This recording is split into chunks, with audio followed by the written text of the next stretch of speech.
Isle Royale National Park has always had a way of drawing people back. Something about its raw solitude and silence. The way the thick spruce forests and dark glacial lakes seem to hold their breath. Visitors typically mention the wolves and moose, the chilly fog that shrouds the island most mornings, or the rocky coastlines battered by Lake Superior. But ask about the remote fire lookout on Feltman Ridge, and the conversations quickly change. Park staff deflect, seasoned hikers shake their heads, and maps suddenly appear incomplete, with trails abruptly ending before the ridge itself.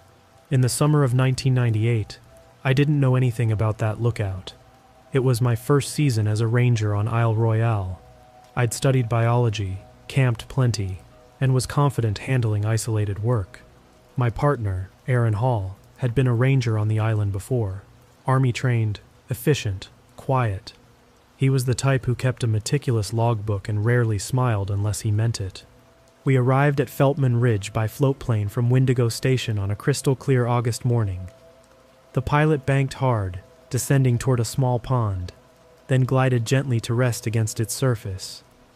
We climbed out, unloaded our gear, and stood watching as the plane lifted off again, the buzz of its engine rapidly fading into the distance. As we turned toward the lookout tower, a simple steel structure atop a rocky outcrop, I felt an odd tightening in my chest.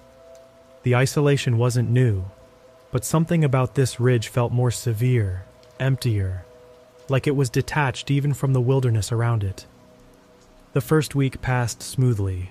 Aaron fell quickly into a routine: weather checks, patrols, radio logs.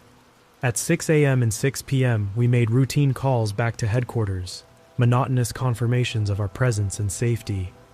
I filled out my time walking trails and observing wildlife. But wildlife sightings were sparse. Even the birds seemed reluctant to settle near the ridge.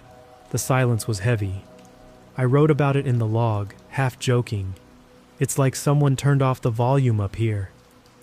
Aaron glanced at my note, gave a non-committal grunt, and went back to his task. Then, one night, it changed. It was late, 2:15 exactly, according to the glowing face of my watch, when a sudden burst of static tore through the handheld radio resting on my bunk. I sat up sharply, heart pounding. After a beat, a clear, deliberate click echoed through the speaker, followed by several seconds of empty silence. Then another click. "Aaron," I whispered, turning toward his bunk. He lay motionless, staring up at the ceiling. "Atmospheric bounce," he muttered. "Lake reflections, probably." I wanted to believe him, but the timing felt wrong. I didn't sleep again that night. The next morning, we walked the Grace Creek Trail. The sky was overcast, turning the trees a muted gray-green, blending into one another until the woods felt endless. Aaron stopped abruptly, his boots skidding slightly on the moss-covered stones. "You okay?" I asked, glancing ahead. He didn't respond. Instead, he pointed downward, eyes locked on the forest floor.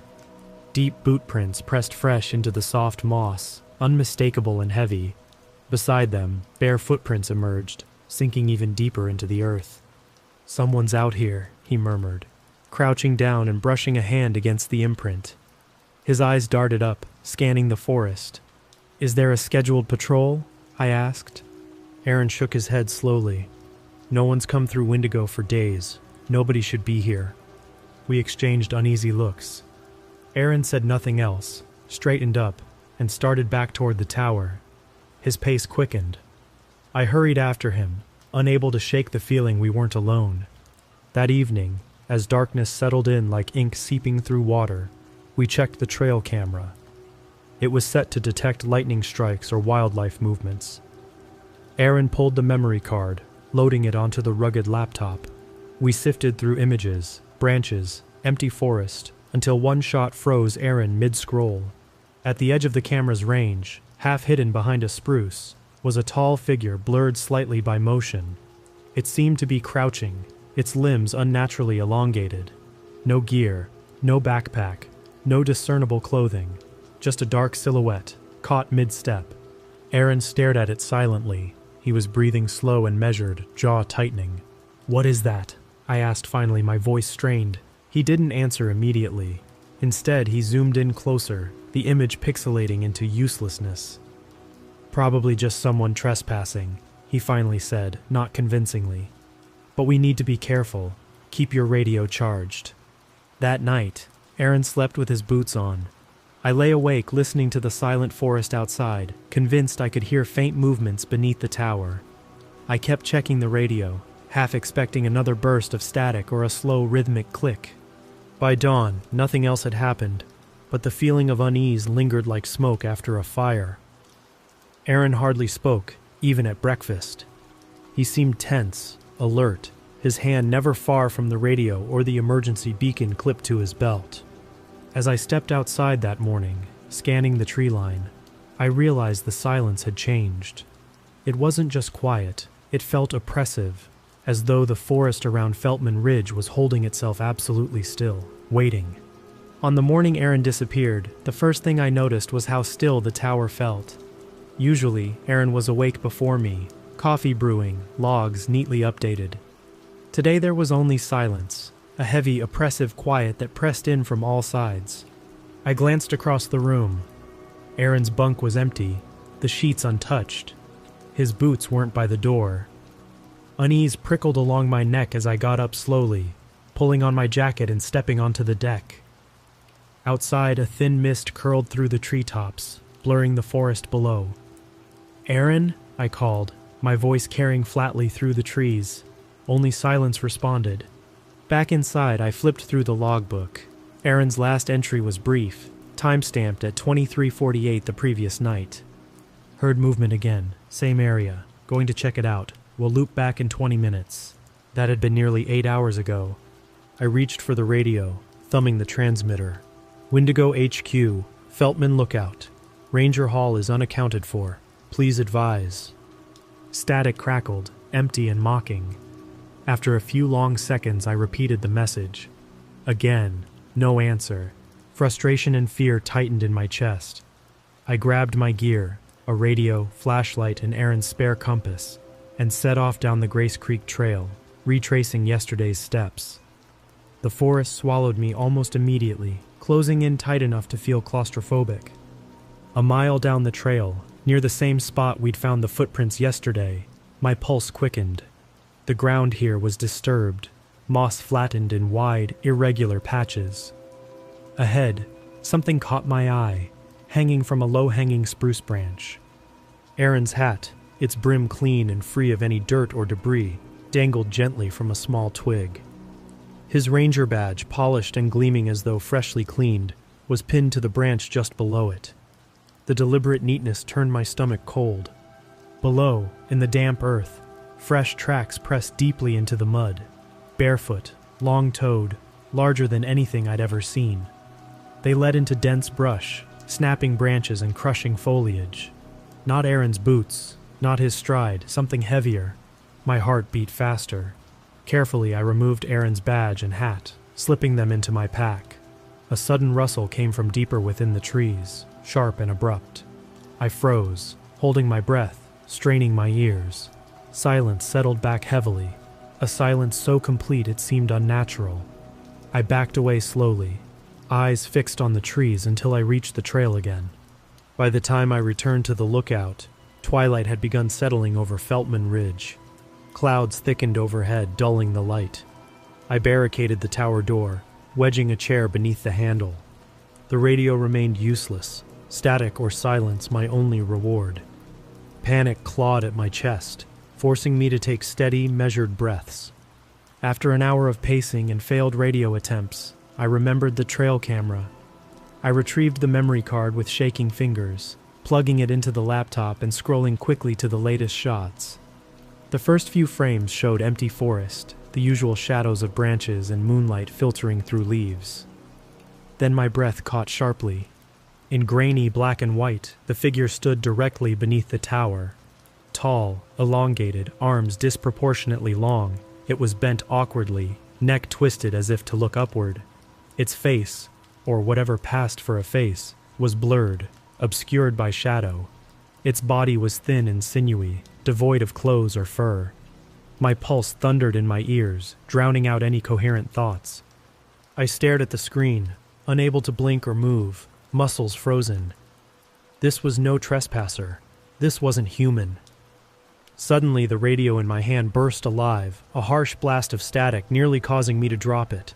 My heart lurched painfully as a familiar click echoed through the speaker. Click, silence, click.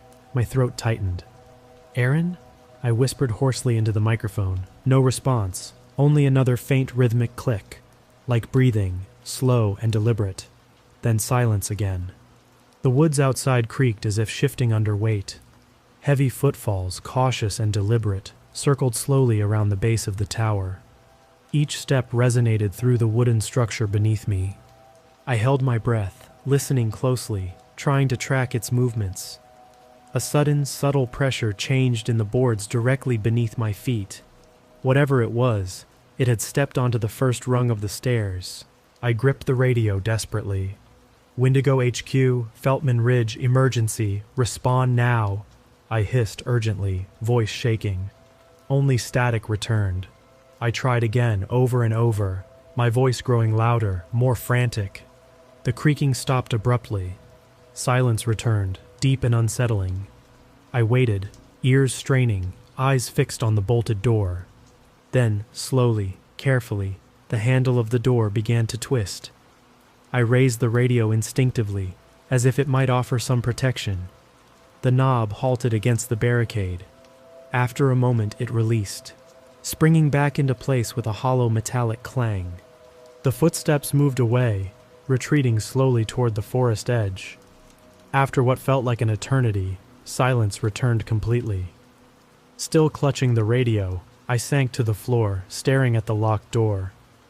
Hours passed as night dragged on, and exhaustion finally overwhelmed the fear, pulling me reluctantly into a shallow, restless sleep, filled with half-formed dreams of elongated limbs and silent forests. When I awoke at dawn, the barricade was still intact. The forest was silent again, empty and waiting. But I knew, deep in my gut, that whatever had come last night would return. I barely recognized the sound of another human voice when the radio crackled at dawn 2 days later. "Dispatch to Feltman Ridge, come in. Feltman Ridge, can you copy?" My fingers trembled as I keyed the mic. My voice cracked, weak and hoarse. "Wendigo Dispatch. This is Feltman Ridge. Ranger Hall is missing. I need immediate extraction." "Copy that. Weather has cleared enough to get a boat out your way. ETA approximately 2 hours. Hold tight." The radio fell silent again. Relief flooded through me, brief and fleeting, immediately replaced by unease. 2 hours seemed an eternity. I packed my gear quickly, staying as quiet as possible. Every sound, the zipper on my pack, the gentle scrape of boots on wood, seemed magnified. The forest had settled into its usual oppressive silence, though I no longer trusted it. Occasionally, shadows shifted among the trees, tricking my eyes into seeing things that weren't there, or worse, that were. When the distant hum of an engine finally broke the silence, I rushed outside, pulse racing. Below the ridge, I saw the NPS boat, slowly approaching along the lake shore. 2 park rangers and a Coast Guard medic stepped off onto the rocky bank. They waved me down. I didn't hesitate, half running, half sliding down the trail, desperate to leave the tower behind. "You okay?" one of the rangers asked, giving me a quick once-over. I nodded, trying and failing to steady my breath. "Aaron's been missing for 2 days," I said. "There's something else out here. I don't know what it is, but it's dangerous." The ranger glanced at the medic, exchanging an unreadable look. "Let's get you out first," he said gently. "We'll come back with a bigger crew." I glanced back toward the trees as we boarded the boat. Even from the lake, Feltman Ridge looked darker somehow, as if the woods themselves had grown denser overnight. 2 days later, after being examined and questioned at Wendigo, I stood again on the shore watching a larger search party assemble. They brought extra radios, dogs trained for tracking, and more firearms than seemed typical for a missing person search. The lead ranger, Doug Kendall, a veteran supervisor, placed a hand on my shoulder. "We'll find Aaron," he promised quietly, though his eyes betrayed skepticism. "Stay here and rest." I nodded mechanically. I had no intention of going back up there. Hours passed. Reports trickled in over the radio. Footprints found near Grace Creek. Strange disturbances in the underbrush, but no Aaron, no sign of anyone alive. Late in the afternoon, Doug radioed back, his voice oddly tense. "We found something, by a small lake west of Feltman Tower. Meet us at the dock." I hurried down to the dock to meet the returning team. Doug's face was grim as he approached, holding something bundled carefully under his arm. As he set it gently down, my stomach clenched in dread. Aaron's uniform lay folded with precise neatness on the dock's weathered wood. Shirt, pants, jacket, even his boots were arranged meticulously, as if placed there by someone with infinite patience. Atop the uniform sat Aaron's radio, still powered on. I reached for it hesitantly, pressing the playback button. The digital readout flashed briefly, indicating a stored recording.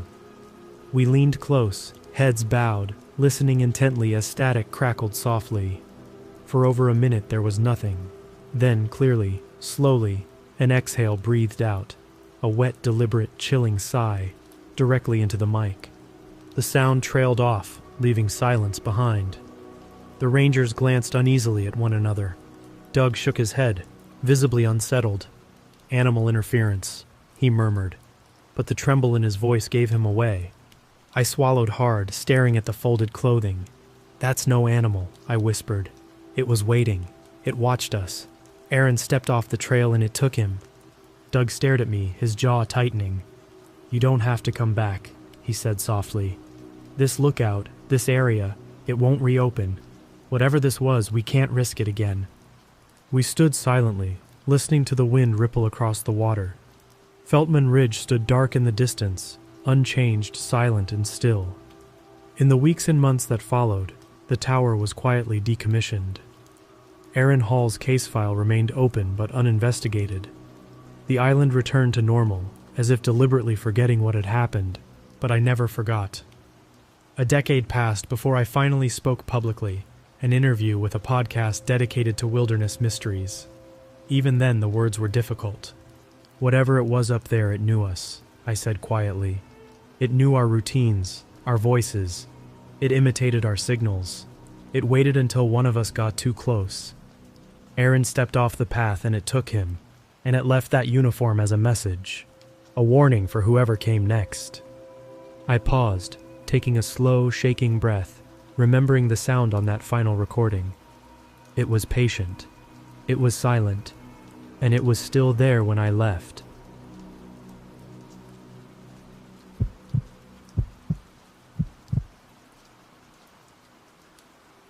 Apache Sitgreaves National Forest is vast enough to make a person feel small, stretching over 2 million acres of eastern Arizona's rugged terrain. Most people picture it as endless pines and rolling hills, peaceful and quiet, a place you go when you need to get away from civilization. But fire can change things overnight, and when lightning sparked the Bear Jaw burn last summer, it didn't just reshape the landscape, it seemed to reshape something else, something deeper. My assignment was straightforward. After 27,000 acres had burned through a remote section called Pigeon Hollow, the Forest Service sent me in to monitor regrowth, wildlife movements, and the overall recovery of the forest. I'd done plenty of solo fieldwork before, and I preferred it. The isolation never bothered me. In fact, I craved it. A week alone in the woods always cleared my head, but this time felt different from the start. I arrived at my base camp in early afternoon, setting up in an old Forest Service yurt. Simple canvas stretched over a wooden frame, nestled among scorched ponderosas that loomed black and skeletal against the clear Arizona sky. After stashing my gear and checking my GPS, I made the rounds to the first set of trail cameras installed a month earlier. Camera station number 1 checked out fine, images of deer and bobcat clearly visible. At camera station number 2, however, something was off. The camera was intact, but the strap had come loose and the whole unit had sagged downward, photographing nothing but dry earth. I tightened it, replaced the batteries, and made a note. Nothing alarming, just typical fieldwork hiccups. By the time I got back to camp, twilight had stained the sky a bruised purple. Dinner was canned beans warmed over a small propane stove, and afterward I logged my day's observations into a battered notebook. When darkness fully took hold, silence followed, deep, almost palpable. I fell asleep fast, worn out from the long hike, but something pulled me awake hours later. At first I lay motionless, unsure what had disturbed me. The inside of the yurt was pitch black, and beyond the canvas walls, silence stretched in every direction. Then the sound came again, a long guttural scream, so sharp it felt like metal scraping metal. It rose, echoed, and tapered off into a hoarse, broken cry, almost human but not quite. I sat up straight, gripping my sleeping bag, adrenaline flooding my veins. My mind scrambled for logical explanations. Mountain lion, elk bugle distorted by distance, or maybe just some nocturnal predator.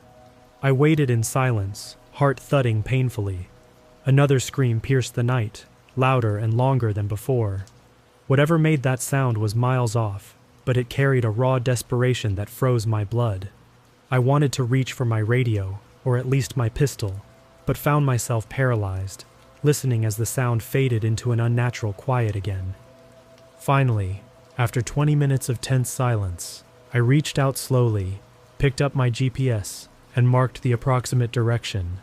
East-northeast, deep within the burned area of Pigeon Hollow. The morning couldn't arrive quickly enough. At dawn, the sky lit a faint pink above the charred ridgeline. Still shaken, I set out early, eager to convince myself everything was normal. The sun rose higher as I moved toward camera station number 3, hoping the daylight would ease my nerves. But when I reached the spot, my unease only deepened. The camera was gone. Not damaged, not vandalized, completely missing. The heavy nylon mounting strap hung limp, frayed where it had snapped. I checked the surrounding area carefully, but there were no footprints, no animal tracks, nothing indicating where the camera might have gone. Frustrated, I continued on to camera station number 4, deeper into the burn scar. My boots crunched softly over blackened pine needles and ash.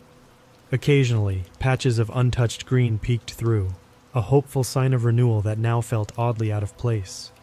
Camera station number 4 was missing too, this time with something stranger left behind. A glob of melted plastic stuck firmly to a rock nearby. No animal I knew of could cause damage like that. Vandalism crossed my mind, but who would hike miles into a burned-out forest just to destroy trail cameras? Back at camp that evening, I radioed my supervisor down in Show Low. He took the information calmly, almost casually, until I mentioned my exact location. He hesitated, static crackling for a moment, then finally spoke up. "You might be near an old site. Lot of history out there. Stay aware." He disconnected without elaborating, leaving me staring blankly at the silent radio. Night fell quickly. Despite the growing apprehension in my gut, I climbed into my sleeping bag, determined to get through the next few days calmly and professionally. But the moment darkness surrounded the yurt again, the silence no longer felt peaceful. It felt like a trap. I woke early, with the strange sounds of the previous night still echoing in my ears. Dawn felt like relief, but it was short-lived. After a quick breakfast of coffee and jerky, I loaded my gear into a backpack and set out toward camera station number 2, hoping the daylight might finally dispel my anxiety. The air was crisp, with lingering scents of char and pine. A gentle breeze rustled through the burnt-out forest, shaking soot and ash from skeletal branches onto the trail. I reached station number 2 just after 8, but something immediately caught my attention from a distance, something dark against the brightening sky. It was oddly vertical, stark against the backdrop of scorched trees. Moving closer, my footsteps slowed. The sight came into clearer focus, and disbelief crawled slowly up my throat. An elk carcass stood upright against a large ponderosa pine, its hind legs awkwardly folded beneath it, front hooves dangling grotesquely forward. My mind struggled to understand how this animal, easily 500 pounds or more, could have ended up positioned like that. The elk's fur was burned, singed black around the shoulders and ribs, exposing patches of blistered skin and raw flesh. Its neck twisted unnaturally, head drooping forward. Flies buzzed in a dark shifting halo around its skull. I stood still, frozen, my pulse accelerating. There were no drag marks, no obvious blood splatter. No predator would do something like this. No scavenger would prop an animal upright, as if displayed deliberately. I circled carefully, examining the ground. No human boot prints, no tire tracks, nothing but a scattering of pine needles and charcoal fragments. It was like the carcass had simply appeared, placed silently in the night. My stomach churned. I snapped photographs quickly, logged the GPS coordinates, and retreated several yards, trying to slow my breathing. The silence felt oppressive, the weight of something unseen pressing from every direction. I turned back toward camp, eager to report this anomaly immediately. I'd spent years in forests, logging thousands of hours tracking wildlife and cataloging animal remains, but nothing had ever left me feeling so inexplicably disturbed. After returning to the yurt, I checked my radio. It seemed functional, but my attempts to reach the ranger station in Show Low were met with static and silence. Frustrated and unsettled, I sat on my cot, struggling to think clearly. The previous night's scream echoed once more through my mind, mingling with images of the unnatural elk. Determined to regain control of the situation, I decided to scout the perimeter of the camp. I grabbed my backpack and binoculars and moved eastward, where faint disturbances in the soil caught my attention. Impressions, subtle and irregular, leading toward a stand of blackened trees and tangled brush. 20 minutes of careful tracking led me to something hidden beneath the dense pines, a weathered, half-collapsed wooden shed. The structure was ancient, its roof sagging heavily, moss-covered beams splintered and cracked from decades of abandonment. A rusted USFS placard hung loosely from one corner, faded letters barely legible. I approached slowly, pulse pounding in my temples. The wooden door hung crookedly on loose hinges. Scratches covered it. Deep gouges sliced into the wood at least 10 feet above the ground. Claw marks wider than any mountain lion could leave. Each slash radiated strength, like something had repeatedly tried to claw its way inside. My heart skipped as I noticed several metallic objects nailed to the center of the door. I moved closer, dread forming cold knots in my stomach.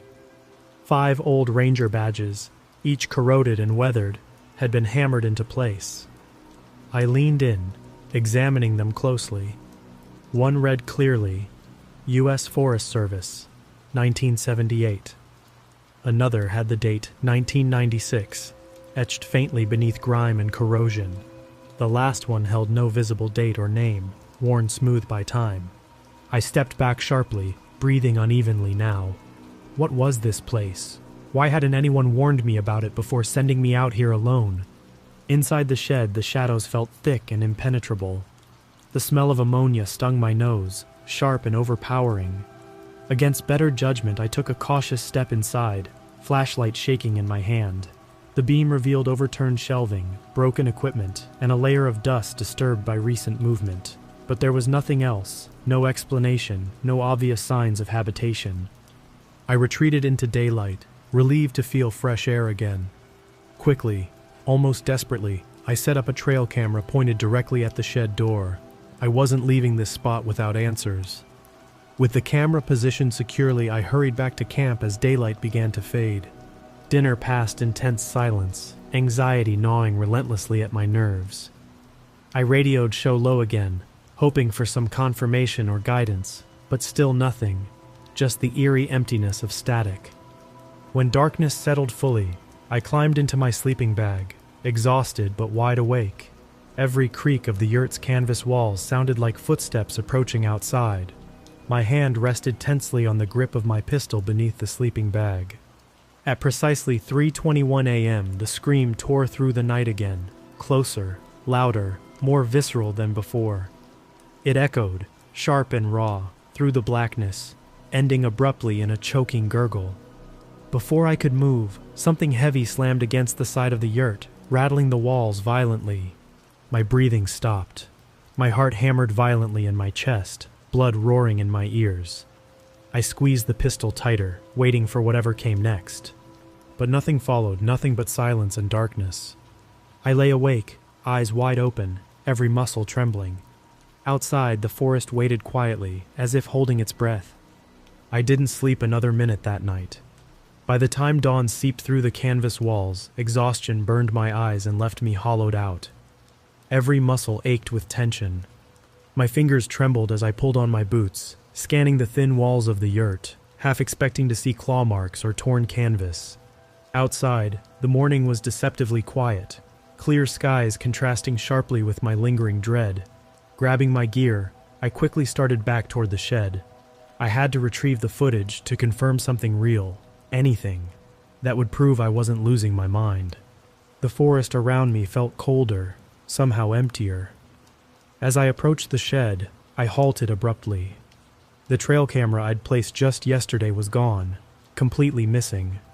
A chill moved slowly up my spine, leaving my mouth dry and bitter. No broken straps this time, no torn mountings, just empty space where I knew I'd set it securely. I scanned the ground desperately, but there were no tracks, no footprints, nothing except a faint, acrid scent lingering in the air. Taking a steadying breath, I stepped closer to examine the trees nearby. The bark was scarred, freshly disturbed. Dark smudges, muddy and high off the ground, smeared trunks as if something large had passed through, brushing roughly against them at shoulder height. Carefully, I reached out and touched one smudge. It was still wet, gritty beneath my fingertips. That's when I saw something shift out of the corner of my eye. Faint movement deeper among the blackened pines. I froze, instinctively gripping my pistol. My breath shortened, caught tight in my throat. Slowly, I raised my binoculars, focusing between shadowed branches. For a brief instant, a pale form darted between trees, hunched but tall, far taller than any animal native to this forest. My heart jumped painfully. Whatever it was moved in a jerky, uneven rhythm, knees bent backward unnaturally, elongated limbs folding and unfolding like some grotesque puppet. Its pale skin gleamed softly, almost translucent beneath patches of burnt flesh. Before I could steady my shaking hands, the figure disappeared behind a cluster of dense, charred trunks. My chest tightened as adrenaline surged, urging me to run, to retreat, to escape. But I needed evidence, something tangible. I forced myself forward, cautiously approaching the spot where the figure had vanished. There was nothing there now, no sign of passage, only silence, oppressive and thick. Swallowing hard, I backed slowly away, eyes darting around the burned landscape, my senses straining for any sound, any movement. I knew I had to leave. Returning to the yurt, I packed hurriedly, radioing the ranger station repeatedly, frantic to hear another human voice. But each attempt met static, empty silence filling the tent. Abandoning hope of contact, I threw gear into the truck, barely taking the time to secure anything. Dust billowed behind me as I fled down the winding fire roads toward civilization. Hours later, shaking and exhausted, I reached the ranger station in Springerville. Barely coherent, I handed over my secondary backup camera, something I'd almost forgotten in my panic, stashed at the bottom of my pack. They downloaded the photos onto a battered computer monitor, cycling through blurry images captured automatically the day before. Most showed empty woods, motion-blurred leaves, branches moving in the breeze. Then one frame froze the room silent. There, in grainy darkness, was the shape I'd glimpsed through binoculars. Bent low, distorted, hairless, its body twisted unnaturally mid-step, captured half-blurred and ghostly. Behind it, something else lurked deeper among the pines, pale limbs faintly visible in shadow. The supervisor stared wordlessly, his face unreadable. Eventually, he murmured something about needing to send this to higher-ups for identification. I nodded numbly, too drained to protest, too afraid to admit what I already knew. No one could identify this thing. Weeks went by without updates. Phone calls went unanswered, emails ignored. Finally, frustrated and angry, I called one last time. The supervisor's voice was distant, almost mechanical. The footage was corrupted, he explained flatly. Sorry, nothing we can use. Thanks for your service. I hung up slowly, gripping the phone tightly in disbelief and anger. Within a month, I requested a transfer, finding a quiet position near Prescott. But the nightmares continued, waking me at exactly 3:21 a.m., cold sweat soaking the sheets, echoing screams trapped inside my skull. Friends noticed how withdrawn I became, how often I stared vacantly at the forested hills beyond town, searching for movement among the trees. 2 years passed, and I rarely spoke of Apache Sitgreaves. Then one evening, in a dimly lit ranger bar outside Globe, I found myself nursing a beer alone, thoughts drifting back to the forest, to things better left forgotten. A younger ranger approached, making small talk, the usual exchanges about work and patrol routes. Just before leaving, he leaned closer, eyes dark with something like fear or recognition. Wordlessly, he slid a folded napkin across the table and walked away without looking back. Heart suddenly pounding, I unfolded it, reading the 5 words scrawled hastily in pen. It followed me home, too. I folded the napkin quietly, slipping it carefully into my wallet. The bar noise around me faded into a muffled hum, my hands trembling slightly. I hadn't been back to Apache Sitgreaves since that day, hadn't dared return even in memory. Yet every night since, when shadows stretch thin across my bedroom wall, I swear I hear quiet footsteps outside my window, waiting, listening, patient.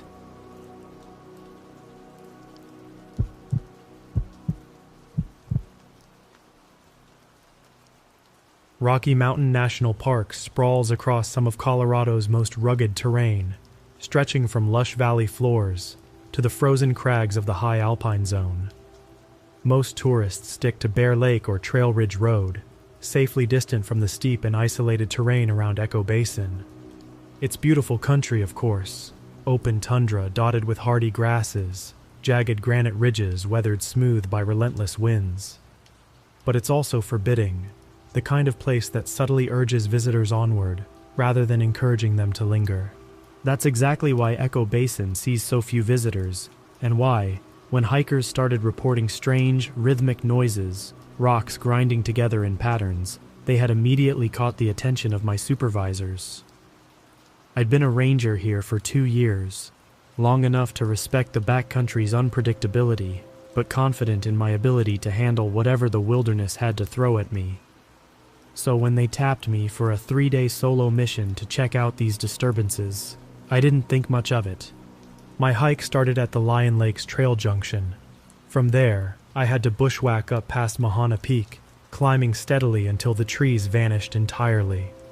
Above timberline, wind became a constant companion, pushing at my pack, whipping my jacket. It was comforting in a strange way, proof I wasn't completely alone. The basin itself came into view as the afternoon sun dipped low, casting a burnt gold glow across the rocky slopes. Echo Basin looked almost peaceful at first, just a shallow bowl nestled between jagged peaks. But the longer I looked at it, the less welcoming it felt. Just a wind-blasted bowl with a featureless center. There was nothing remarkable, just empty grassland encircled by granite ridges. As the evening crept closer, I set my bivy sack up along a rocky outcrop on the ridgeline overlooking the basin. Clouds gathered overhead, but the forecast didn't call for storms, just more relentless wind. I took some quick notes, checked my GPS coordinates, and settled in for a night that promised to be uncomfortable but routine. By dawn, sleep had come and gone in brief, restless stretches. I packed up quickly and made my way down toward the basin's center, the morning sky clear and untroubled. It didn't take long before I found something that didn't belong. At first I thought the cairns might have been left by bored hikers, small stacks of rocks marking trails or viewpoints. But as I approached, I felt a cold unease settle in my gut. There were 6 of them, each about waist high, perfectly arranged in an unnatural hexagonal formation. They weren't just randomly piled stones. Each cairn was meticulously balanced, every rock carefully selected and placed with intention. Even stranger, the stones themselves weren't the rough, local fragments lying scattered around the slopes. They were smoother, as if polished by centuries of wind and water elsewhere, then brought deliberately here. Each cairn faced inward, toward the precise center of the basin, aiming at a single low patch of earth. I stood there, listening to the wind whip around me, and wondering who, or what, had put them here. I took photographs from several angles, noting GPS coordinates and radioing in a report. Headquarters acknowledged my check-in with mild curiosity but no alarm. After all, cairns were odd, but hikers sometimes built them. I didn't press the point, though part of me felt a growing reluctance to spend another night out here alone. I spent the rest of the day searching for other signs of human activity, discarded food wrappers, boot prints, fire rings, but found nothing. As daylight faded, I climbed back to my bivvy site, careful to set up on the ridge, safely distant from those unsettling cairns. Dinner was quick and tasteless, eaten more out of habit than hunger. Night fell quickly. I listened to wind shriek and howl through the peaks above, whipping across the ridgeline. The temperature plummeted, and frost crept across the bivvy.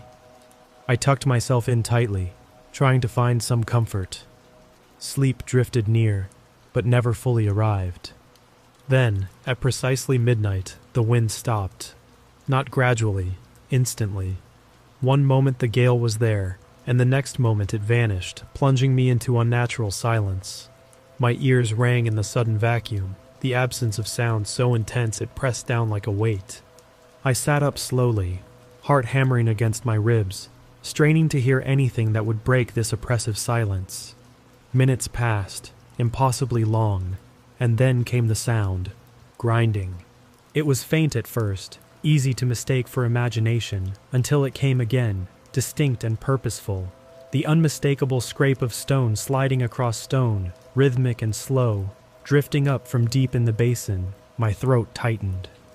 The noise continued intermittently, sometimes softer, sometimes sharper, but always deliberate. My thoughts raced through rational explanations. Rock shifting naturally, frost loosening debris, an animal dragging something heavy across gravel, but none seemed quite right. I reached for my flashlight and quietly shifted forward to peer down into the basin. Moonlight painted the landscape in shades of silver and shadow, revealing nothing unusual. But as I strained to see into the gloom below, a sudden sound sharply louder echoed from somewhere behind me. A single clear knock, like a stone struck deliberately against another, less than 20 feet from where I crouched. Every muscle in my body went rigid. I waited for the next sound. It never came. Instead, the basin remained unnaturally quiet. The wind didn't return. No animals stirred. Nothing moved but my own shaking hands. It was going to be a very long night. Sunrise finally broke over Echo Basin, pale gold chasing away the oppressive darkness. I crawled out of the bivvy, aching and chilled, my breath fogging in the bitter morning air. Despite the sunlight, the basin seemed just as silent and lifeless as during the night, a stillness hanging thickly over the terrain. Something felt fundamentally different, as if the landscape had subtly shifted overnight. Unable to shake the feeling, I quickly gathered my gear and walked carefully back down toward the cairns. With every step, I glanced around, alert for movement. Reaching the spot, my throat tightened sharply. The cairns had changed. Yesterday's 6 were now 8, arranged in an even larger, tighter circle. Each formation was angled inward with unsettling precision. Their polished stones seemed impossibly smooth, almost reflective in the stark sunlight. I tried to convince myself that someone must have entered overnight, built 2 more cairns, and vanished without leaving footprints or any other sign, but my gut knew better.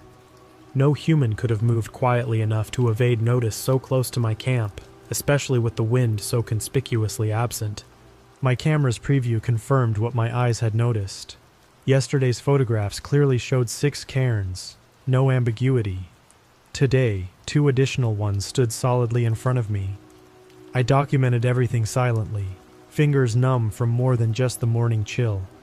When I radioed headquarters, I hesitated, then chose not to mention the overnight changes.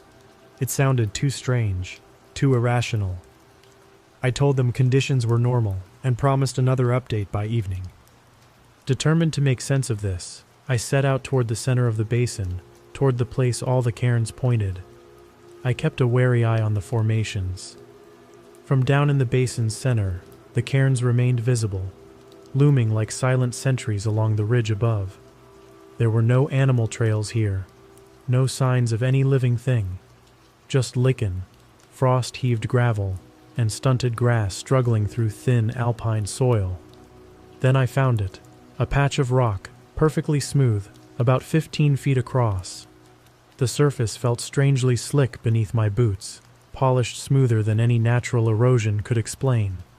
It formed a shallow depression, curving gently inward. Carefully, I knelt to touch it, feeling a chill radiate from the polished stone, colder even than the surrounding ground. This was the heart of Echo Basin, the point toward which all cairns aimed. As I examined it, unease rippled through me again. The quiet was overwhelming. In a place defined by howling wind, its absence felt almost unnatural.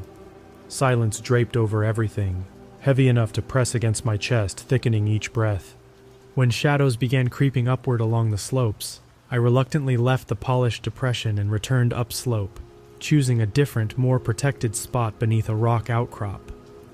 This would at least shield me from exposure, and perhaps from whatever might be watching from the ridgeline. I set up camp and pulled out my thermal camera, mounting it carefully on a collapsible tripod aimed back uphill toward the cairns. If someone, or something, was moving around at night, I'd capture proof. At least, that's what I told myself. Night fell swiftly, plunging Echo Basin into cold blackness. Stars appeared, indifferent and distant. I ate nothing, my stomach knotted tightly, anticipation curdling in my chest. Hours crawled by, and exhaustion battled my stubborn determination to stay awake. I must have drifted off, because when I woke sharply, my watch glowed 2:14. I strained to listen, instantly aware of the familiar, dreadful quiet surrounding me again. But something else broke through the silence. A soft scraping noise, rhythmic and very close. Slowly, heart hammering in my ears, I turned toward the sound, reaching silently for my flashlight. Through the bivvy opening, I saw a tall shape standing silhouetted against the faint glow of starlight. It was slender and elongated, lacking clear joints or bends, just impossibly smooth limbs stretching upward, towering among the cairns. As I stared in disbelief, another scraping sound came from behind the figure. Another form, equally slender, moved stiffly between two cairns, sliding deliberately sideways, almost gliding. I held completely still, paralyzed by fear, the beam of my flashlight trembling slightly. Neither form approached. Instead, they stood perfectly motionless now, mimicking my own frozen posture. Every move I made, they mirrored precisely. If I shifted slightly, the tall shapes echoed me exactly. A sickening realization tightened my throat. They weren't moving toward me, only when I moved. My heart pounded violently, sweat beating down my neck despite the freezing air.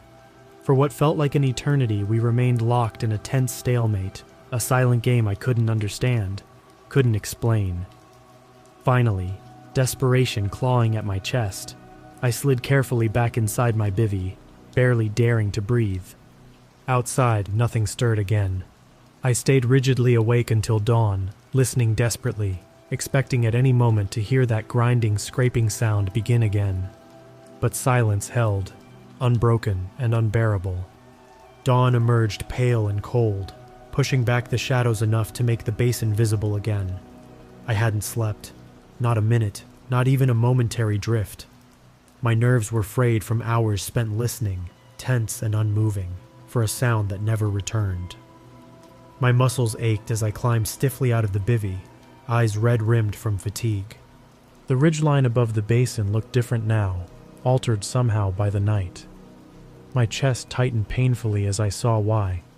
Cairns, dozens of them now, stood scattered across the slope in uneven rows. Their polished stones glinted sharply in the early sun. Each one faced down into the basin, oriented directly toward my camp. It felt like a silent, accusing crowd had gathered overnight, observing me. My resolve shattered. I shoved gear roughly into my pack, disregarding careful folds or proper storage. Panic edged my movements, pushing logic aside. I needed out of Echo Basin. I needed distance, safety, to escape whatever had been observing me from the ridgeline. As I hurriedly hiked upward toward the ridgeline path, I paused briefly to glance back down. The cairns below stood motionless, rigid shapes starkly outlined against the sunlit slope. A wave of nausea rose as I realized they appeared to have shifted position slightly since I'd turned away moments ago. I couldn't be certain, My exhaustion and anxiety blurred reality and imagination, but waiting around to confirm wasn't an option. I kept walking, legs pumping steadily upward. Hours passed in tense silence. My body moved mechanically, climbing, descending, navigating by sheer instinct and muscle memory. Echo Basin faded behind me, but the quiet remained, oppressive and heavy. Nightfall overtook me quickly, darkness closing in as I finally reached the lower trail junction, miles away from the basin. I didn't stop. I couldn't. My flashlight beam cut through the blackness ahead, casting sharp shadows onto trees and rocks. At every turn, I expected something tall and featureless to emerge, silently mirroring my desperate flight. The scraping began again, just as faint, just as purposeful as before, somewhere distant but constant. A deliberate sound, stone sliding against stone, trailing quietly through the forest. Panic surged again, forcing my pace even faster. Branches whipped my face, and roots snagged at my boots, but I barely noticed, driven by the relentless need to escape that persistent noise. Finally, in the pale gray of early morning, I emerged at the trailhead. I stood panting in the parking lot, hands trembling, lungs raw. My radio crackled sharply when headquarters heard my breathless voice requesting immediate pickup. The dispatcher asked questions I barely answered, mind unable to form coherent responses.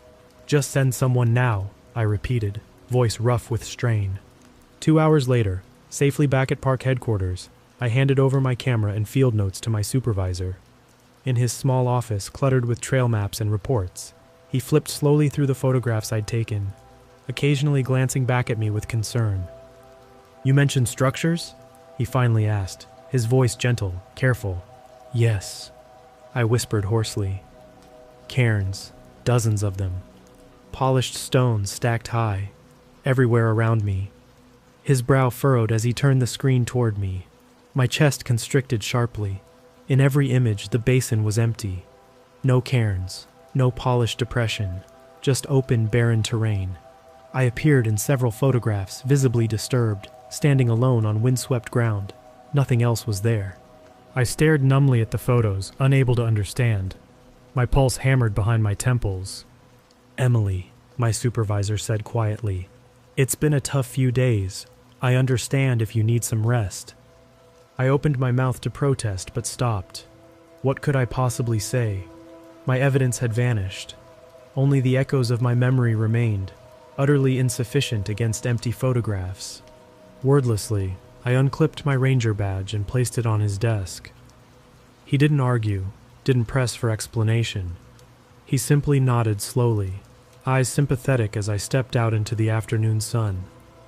I left the park shortly after, unable to remain close to Echo Basin, haunted by the memories of stone and silence. I moved to a small cabin outside Grand Junction, far enough to feel safe, or at least safer. For months my days passed quietly, working at an outdoor gear shop, routine slowly dulling the worst edges of fear. But then winter returned, bringing sharp cold and heavy frost.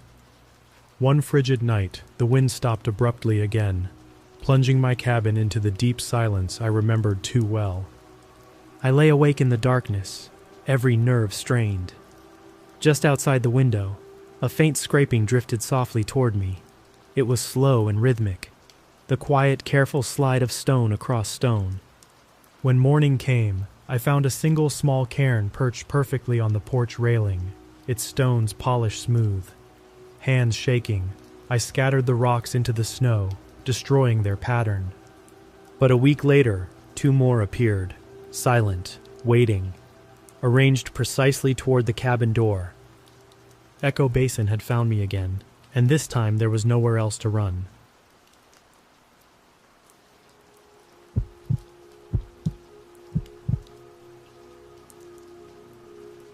The Paiute have a name for the land that stretches south from the town of Escalante.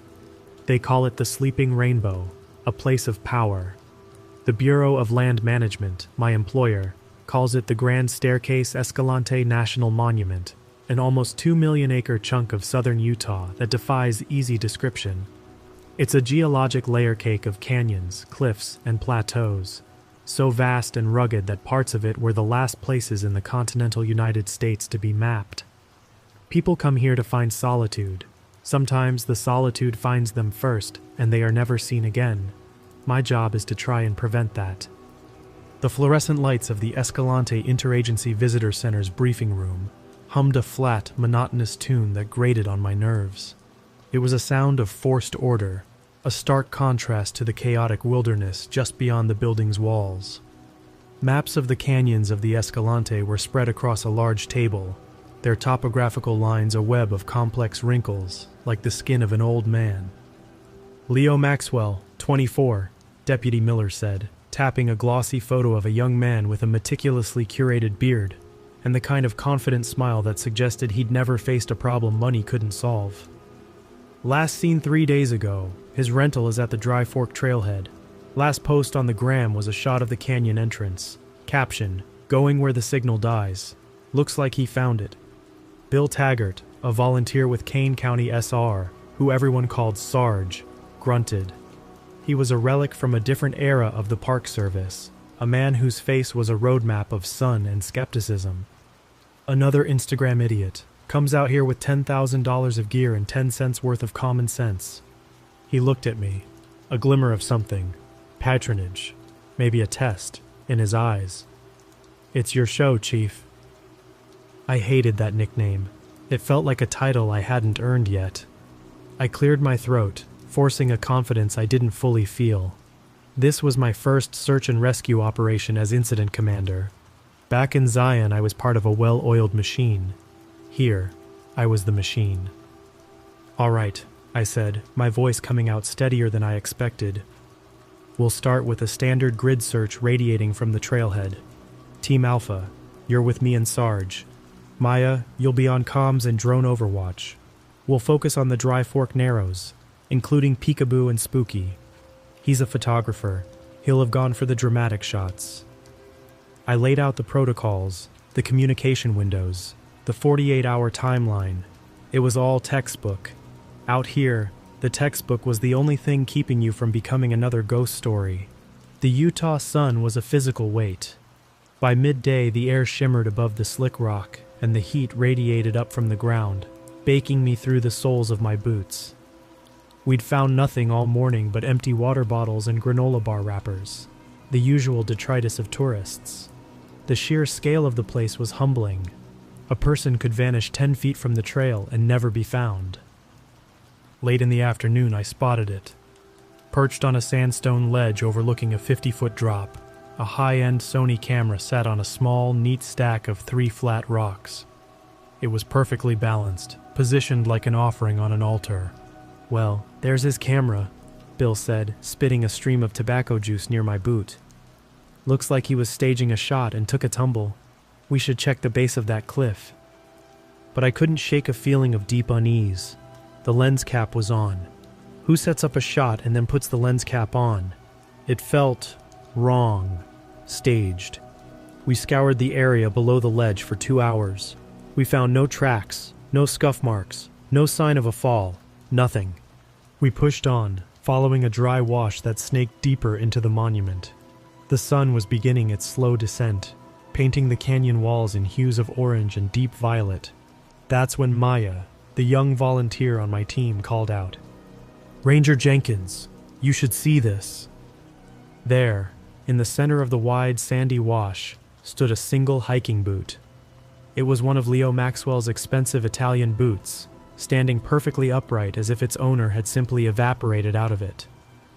It was filled to the brim with fine red sand, and placed neatly in the center of the sand, like a candle on a bizarre cake, was a single, flawless stem of Indian paintbrush, its crimson petals a stark slash of color against the pale sand. Bill stopped beside me, the usual gruff commentary dying on his lips. He just stared, a long, low whistle escaping his teeth. "Heat stroke," he finally mumbled, but the conviction in his voice was gone. "Makes a man do strange things, starts shedding layers, gets delusional." I nodded, but I didn't believe it. There was a precision to this, a deliberate artistry that felt chillingly sane. This wasn't the work of a mind addled by heat. This was a message. The sun had dipped below the canyon rim by the time we started our hike back to the temporary base camp. The desert was descending into a profound silence, broken only by the crunch of our boots on the gravelly terrain. I was bringing up the rear, my mind replaying the image of the flower in the boot, when I heard it. A whisper as clear and close as if someone were walking directly behind me. "Sarah?" My blood ran cold. I spun around, my hand instinctively going to the radio on my shoulder strap. The trail behind me was empty. Far ahead I could see the bobbing headlamps of Bill and Maya, their voices a faint murmur. I keyed the radio. "Bill, Maya, did one of you just call me?" Bill's voice crackled back, casual and unconcerned. "Negative, Chief. We're a good ways ahead of you. You all right?" "I'm fine," I lied, my heart hammering against my ribs. Wind must be playing tricks. But it wasn't the wind. The wind whines and moans. It doesn't learn your name. I stood alone in the gathering dark, feeling the immense, ancient weight of the wilderness around me. For the first time, it didn't feel empty. It felt like it was watching. Day 2 dawned with a malevolent, hazy sky that promised no relief. We abandoned the heavily trafficked lower canyons and moved north, ascending onto the vast, broken expanse of the Kaiparowits Plateau. Up here, the world was different. The friendly sandstone swirls gave way to stark, angular cliffs and canyons that fractured the earth like shattered bone. The silence was heavier, the solitude more profound. We were no longer in a park. We were in an ancient, indifferent place. And the strangeness from the day before clung to us like the fine dust that coated our gear. We found the second message at a fork in a narrow, unnamed canyon. It stood about 2 feet tall, propped against a slab of sandstone. At first glance, I thought it was a bundle of dried brush. Then my eyes resolved the shape, and a cold knot formed in my stomach. It was a humanoid figure, crudely woven from sharp yucca fibers. Its arms and legs were unnervingly long and thin, bent at odd angles. Tied to its chest with a familiar-looking black and red shoelace. A perfect match to the one on Leo's remaining boot was the bleached jawbone of a coyote. It wasn't just a random construction, it was a portrait. It was a warning. Deputy Miller's voice crackled over the radio, tinny and distant. "Probably just some weirdo cult crap. Ignore it and press on." Bill spat. "I'm thinking drug runners, territorial markers." He said it with a confidence I knew he didn't feel. Drug runners were a logical, almost comforting explanation, compared to the alternative that was beginning to form in the back of my mind. The auditory events started soon after. They were no longer subtle whispers. They were calculated attacks. Bill was scouting a high ledge, checking for a possible route to the canyon rim. I watched him from below, a small figure against a massive wall of rock. My radio, clipped to my shoulder strap, remained silent. But Bill's radio spoke to him. His voice came over my receiver a moment later, tight with confusion. "Say again, Chief? Ledge is unstable?" I keyed my mic. "Negative, Sarge. I didn't say anything. You have a clear vantage point up there." A long pause. My radio, it was your voice, clear as a bell, told me to get down, now. He scrambled down the rocks, his movements clumsy with haste. When he reached us, he stared at me, then at my radio, as if he could see the lie in its silent plastic casing. "It was you," he repeated, his voice low. It said my name. Later that afternoon, we were taking a break in the thin shade of an overhanging cliff. Maya, the young volunteer, was quiet, her usual cheerful energy completely gone. She looked exhausted, haunted. Without warning, a sound drifted through the still air. It was faint, but unmistakable, the worried voice of a woman, a sound that had no place here in this desolate wilderness. "Maya, honey, is that you? Why haven't you called me back?" Maya went rigid. The color drained from her face. She fumbled for her satellite phone, her hands trembling as she stared at the screen. "No missed calls," she whispered, her voice choked with tears. "How?" That was my mom. That was her voice. The sound had come from everywhere and nowhere. It hadn't echoed off the canyon walls. It had simply manifested in the air between us, a cruel and impossible auditory hallucination we had all shared. I knew then I had to get control. That evening, I gathered what was left of my team. "We're doing a comms check," I announced, forcing a tone of authority. "With base camp and all teams, now." I hailed the command post.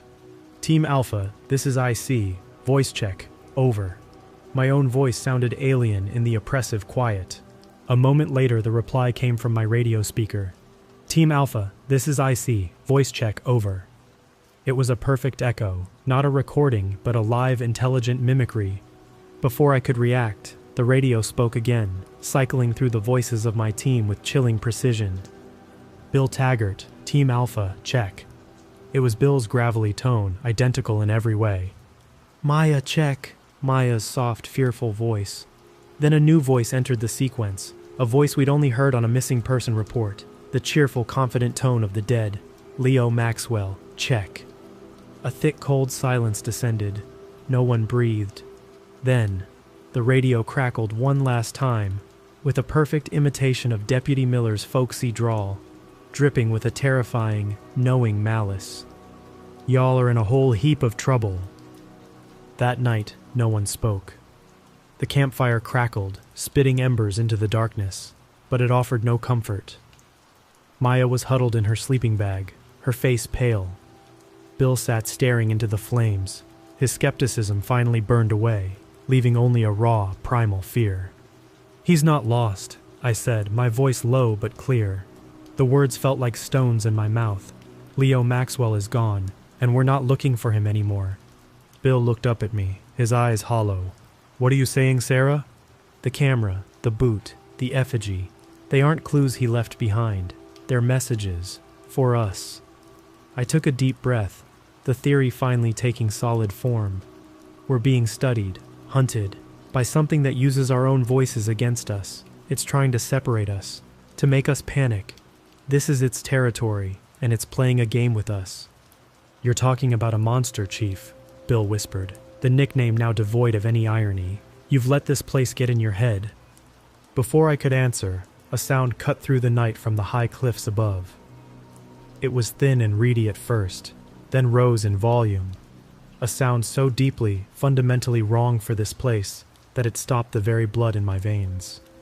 It was the sound of a baby crying, a desperate, lonely wail that echoed off the unseen rock, a perfect, calculated lure designed to prey on the most basic of human instincts. It was the most inhuman sound I had ever heard. The sound began on the morning of the third day. It wasn't a whisper or a disembodied voice from a memory. It was a raw, desperate scream, and it came from the narrow, jagged mouth of a slot canyon the old-timers called Brimstone Gulch. "Help me, I'm in here, my leg is broken." The voice was Leo Maxwell's. It was filled with a perfect, agonizing pain that would have sent any rescue team scrambling. But we knew better. We knew what was making that sound. Bill's face was a pale, grim mask. Maya was shaking, her eyes wide with terror. This was the final invitation. This was the trap. My radio crackled. It was Deputy Miller, his voice clear from the safety of the command post miles away. "I see. We have audible cries confirmed by 2 other teams. You are to enter the canyon and attempt to make contact." It was a direct order, a lawful order. It was also a death sentence. "No," Bill whispered beside me. "Chief, don't." I looked from the dark slit of the canyon to the faces of my team. I thought of the camera on the rocks, the flower in the boot, the thing made of yucca and bone. I thought of the baby's cry in the night. I raised the radio to my lips. "Copy that, command." I lied, my voice betraying no emotion. "Team Alpha is proceeding into Brimstone Gulch." I killed the transmission and turned to Bill and Maya. My heart was a cold, heavy stone in my chest. "We're not going in," I said, my voice low and absolute. "We're going up. We stick together. We trust the rope. And no matter what you hear, no matter whose voice it is, you do not look back and you do not hesitate. You just climb." I reached up and clicked the small recording button on the side of my helmet camera. The tiny red light was a small act of defiance. "Turn yours on, Maya." She fumbled with the switch, her fingers trembling. "What is it?" she whispered. "Evidence," I said. We didn't enter the gulch. We found a steep, narrow chimney on its outer wall and began to ascend toward the rim rock high above. Below us, The desperate cries of Leo turned to agonized screams of torment, echoing up from the dark, tight confines of the trap. Then the real assault began. It was a chaos of sound, a psychological carpet bombing. I heard the sharp twang of a rope snapping right next to my ear, and my body tensed for a fall that never came. My own rope was solid, secure. A cascade of pebbles rained down, and I heard Bill's voice yell, "Rock, rock," from above me. I flinched, pressing my body to the wall, but when I glanced up, Bill was still climbing, his face set, his mouth closed. He hadn't made a sound. It was trying to make us react, to make us look away, to make us second-guess our gear, our partners, our own senses. It wanted a moment of hesitation, a fatal mistake. We were nearing the top, the morning light a pale band above us, when the screams from the canyon ceased. A new silence fell, and in that silence, it emerged. It flowed out of the mouth of the slot canyon below us, and began to climb the opposite wall with an impossible, fluid grace. It was tall, at least 7 feet, and slender. Its skin was the color of bone, waxy and completely featureless. There was no face, just a smooth, blank canvas. Its limbs were too long, bending at angles that defied anatomy, as its splayed 3-fingered hands found holds in the sheer sandstone. It made no sound. It simply climbed parallel to us, its head cocked, watching. Maya made a choked, gasping sound. The thing turned its blank face toward her, a smooth, pale oval in the dim light. Her helmet camera was pointed right at it. Seeing us near the rim, so close to escape, it finally took direct action. It wasn't a roar or a charge. It was a cold, calculated move. High above us, it braced its long limbs and pushed. A massive boulder, the size of a truck tire, dislodged from the cliff face and came crashing down, not at us, but at the rock face just above us. Bill was the highest on the line. He yelled, a real warning this time, and swung his body to avoid the primary impact.